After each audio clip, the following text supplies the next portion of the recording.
O my sweet sister, তুই যা যা বলছিস সব সত্যি। দাদা একদম সত্যি। আমাকে মিশনকে গঙ্গাধারে দাঁড় করে রেখে রাস্তাতে গিয়েছিল বাজারে। হ্যাঁ, ওই দেশের বাড়িতে যাবে বলে কিসব ছাই পাশ কিনতে লোহা শাঁখা সিঁদুর।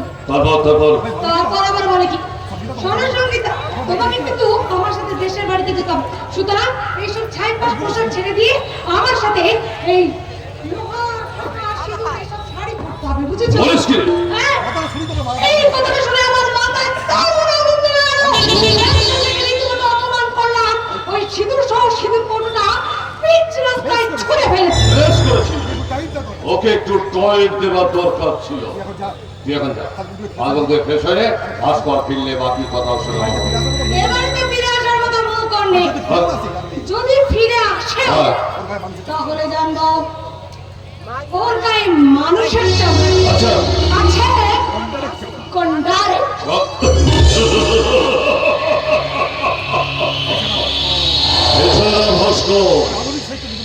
অনেক সাহিত্য লিখে মোটামুটি নাম করেছিল, কিন্তু পয়সার অভাবে বড় জায়গা পাচ্ছিল।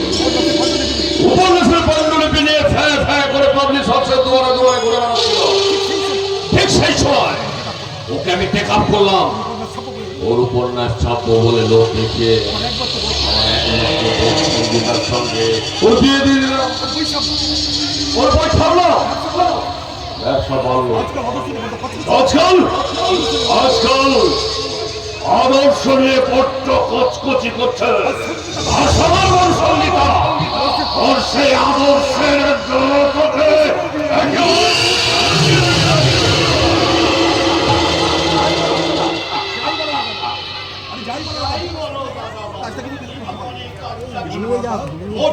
ভালো কাজ করেনি। কি বলে বলেন দাদা? আজ সন্ধ্যাবেলা গঙ্গার ঘাটের সামনে রাস্তাটাকে দিদিমণি সিঁদুর কৌটোটা সেই পিছনে ছুঁড়ে ফেলানোর অন্যায় কাজ করেছে। এখানে কন্ডিশন সজিত মুখার্জির বোন হিসাবে সঙ্গীতা যা করেছে তা ঠিক করেছে।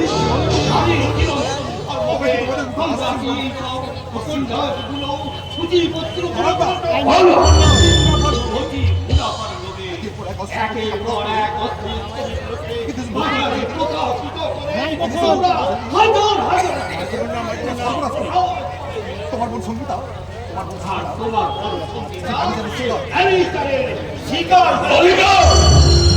তুমি কিন্তু তোমার অধিকারের সীমাটা ছাড়িয়ে যাচ্ছ। দাদা একদিন বিষ্ণুকে লাথি মেরে বিষ্ণু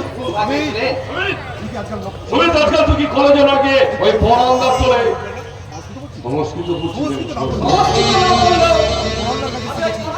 শিখেছি বঙ্গ সংস্কৃতির আসল শিক্ষা।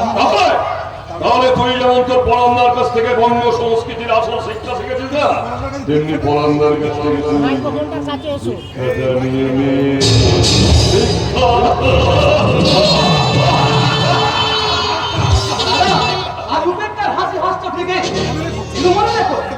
তোমার রঙিনী মন সন্ধ্যাকে টোপ করে জয়নগর সাহিত্যের সরোবরে যে চালাকি জাল তুমি ফেলেছো, সেই জালে কিন্তু একটা মাছও উঠে না।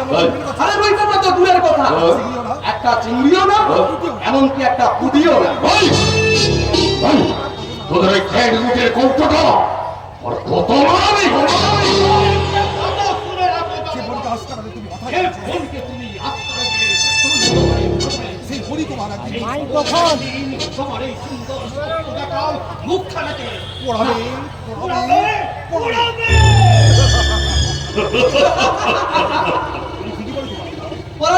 তুমি ঠিক কথা বলেছো, তুমি ঠিক কথাই বলেছো।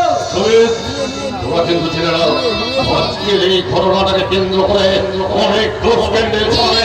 আসল আসল ওই লেখক ভাস্কর ব্যানার্জিকে আমি সহজে ছেড়ে দেবো না। আমার কি মনে হচ্ছে না দাদা? কি মনে হচ্ছে?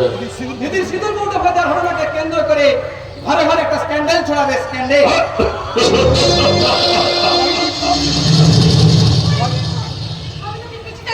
ওখানে যেতে দেবো না। তুই আমার সাথে নিশ্চিতের মতো আমি তোকে কিছুতে অধঃপতন করতে যেতে দেবো না।